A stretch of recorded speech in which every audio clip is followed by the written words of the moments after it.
historical perspective of what is usually a dramatic Game 7 in the Cup final. There is nothing like Game 7 hockey in the Stanley Cup playoffs. In the final, it is just something that is totally off the charts. And I've got to say, I was here 16 days ago with you on this set, and we hoped it was going to be a long series, a good series.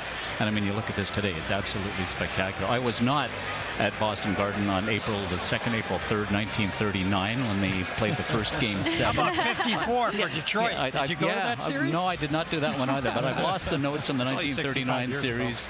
Mel, I'm sorry, I totally lost the name, but Mel, what's his name? He won the game with an overtime goal, triple overtime. And when you figure that a game is going to go triple overtime, the first time these guys ever got together, Mel Hill was his name, forgive me.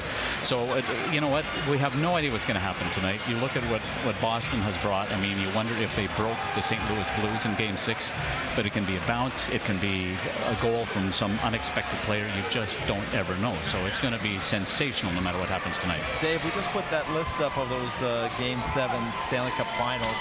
Does one stand out for you as maybe the most memorable? I don't think so, EJ. I think that every single game that is played, every Game 7, I was talking actually with Brad Park yesterday, and Brad played in 6 in his career. He played with 2 with the Rangers, and he played 4 with the Boston Bruins. And he said, look, you get there, and he said, well, the interesting thing is that he found that the anticipation was worse than the participation. And I think that was a really good quote. I mean, when you figure that the hype, I mean, the build-up to all this, these guys know, I mean, they're walking into the rink now. They understand that by the time they get here and by the time the puck drops, hey, you're going to play 60 or more minutes on a rink that's 200 by 85 feet. Nothing has changed in that regard. You might be squeezing your stick a little more tightly, but at the end of the night, I mean, you have to put one more puck in the net than the opposition. Dave, one thing that's really surprised me, and he was inducted into the Hockey Hall of Fame on this day, I believe, a number of years ago, Bobby Orr. I'm talking about, but we haven't seen him much. I thought that he would be almost kind of not the center of attention, but I thought he'd be a big part of it. Have you had any communication with him or heard anything as to, he's kind of kept a low profile. Obviously, he's iconic for his photo, but. Absolutely. Well, I know that Bobby, was he not a banner captain one of the early games in the series, he was right? for that, yeah, but exactly. I mean, as far as making the media circuit, I haven't seen him on one thing. Bobby's always kind of been a little bit of a quiet guy. He's always sort of been a little bit off the radar. I don't know that he's here tonight. I heard that he might have had a long ago commitment to a charity golf tournament, a major event with a former player that he knew. So I'm not sure if Bobby's even here tonight, but you know, certainly he's going to be here in the hearts and the souls and the minds of Bruins fans, because I mean, he is absolutely iconic in the sense that that 1970 goal was huge, and what he did.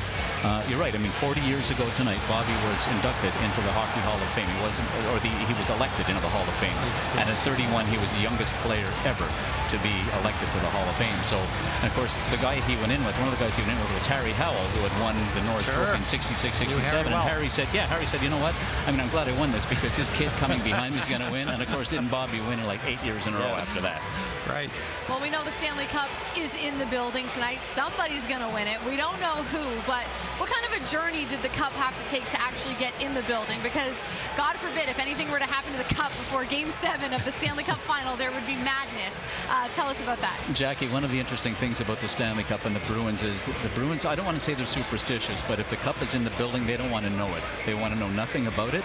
It was not here for media day before the series started. Cam Neely just says, look, if the Cup is here, just don't tell me about it. It started the day today in New York City. It was on the Today Show, and I believe that Phil Pritchard, the keeper of the Cup, came by limo with the Cup at some point this afternoon. So I would imagine that it is in the building by now. It has probably been shined up. It's sitting somewhere. Phil might be off having a nap somewhere because his day started probably at 4 a.m. But Lord Stanley and the Conn Smythe, I always feel sorry for the Conn Smythe because at the end of the night it's awarded and then it's sitting by itself in a room somewhere because it's an individual award. The players want to celebrate with the Cup. But both the Stanley Cup and the Conn Smythe would be in the building by now, yes. Dave, when we started the series, you were giving us your itinerary for things you were going to be doing during the Cup final, and one of them was just one of the things is one of those things that makes your job such a great job, is you got to go up to, I guess it's Alberta, yes, to spend some time with Glenn Hall. And fill us in, now that you've done it, how did that whole experience go? Well, it was a little crazy in that I knew that I was doing 1 and 2 here, and I talked to my boss at NHL.com. I said, look, why don't I go up to Stony Plain, Alberta with Glenn Hall and sit and hang with him and have Glenn tweet the game. Well, Glenn kind of laughed. He said, my mastery of technology is that I figured out my doorbell. And that's where it began and ended. So we sat, and I did the technical thumbing on my phone, but Glenn and his son, Pat, sat, and as the questions started coming in, that surprised me how many questions came in. But Martin Biron, former goaltenders of the NHL, were actually tweeting questions to Glenn, saying, what was it like preparing for a game? What was it like doing this and that? And so we went back and forth. By the end of the whole night, Glenn was totally overwhelmed. He was ready to go and ring his doorbell to say, look, I do know technology, but he had a grand time. And the engagement of fans and fellow players, fellow legends who were in contact with him was just absolutely amazing. I was thrilled to go and do it. And Glenn will be watching the game tonight. He'll be wearing his St. Louis Blues hat and cheering very mightily for his Blues, hoping that they can do it. He was the first guy ever, actually the first member, a charter member of the St. Louis Blues. He was drafted first.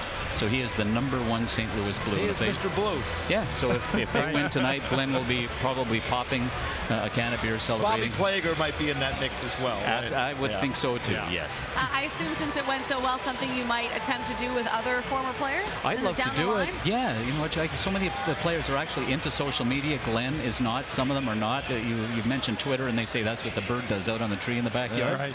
But some of them really enjoy it. They have a good time. So I think we're going to try to cast a wider net and do some of this in the future, because these guys, Glenn certainly really enjoyed it, and he set a very high bar. So it'll be fun to see if we can do it with someone else. All right, before we let you go to enjoy Game 7 here at TD Garden, when this game's over, a bunch of media members are going to be on the ice. I myself am a little nervous to wear heels out there, but you've got yourself set up. You know what you're doing.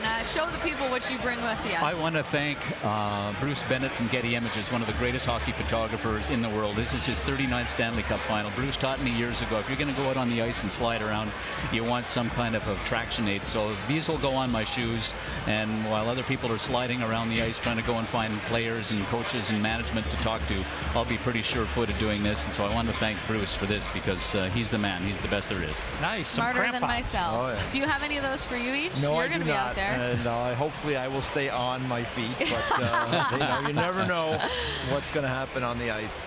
But that's a great idea. And Bruce is the master. So. Well, yeah, there you go. He's been doing it a long time. He's been doing it forever, yeah. Dave, thanks for the time. We appreciate it as always, and enjoy what should be a very fun Game 7 tonight. Thanks a million.